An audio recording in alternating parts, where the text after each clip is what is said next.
Hello mga ka-builders, sa bansang Indonesia pala, ang ginagawa pala nila na sago, galing pala sa palm tree, yung ginagawa din na palm tree oil ba? Doon pala yun galing, pinipiga nila, kinukuha nila yung laman, pinipiga, pagkatapos yung resulta noon, pagtitigas na, yung starch niya, yun na pala ang gagawin na sago, parang harina.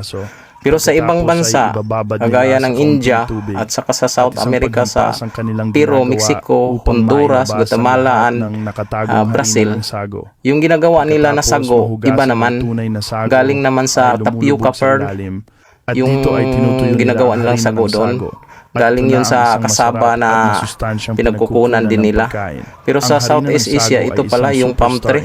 Kasi madami to sa bansang Indonesia, yung palm tree. Kasi maraming sangkap to sa paggawa ng mga salad, paggawa ng mga kakanin natin. Ito ang ginagamit sa mga pancake, mga noodles, at iba pa. Kaya thank you mga ka-builders.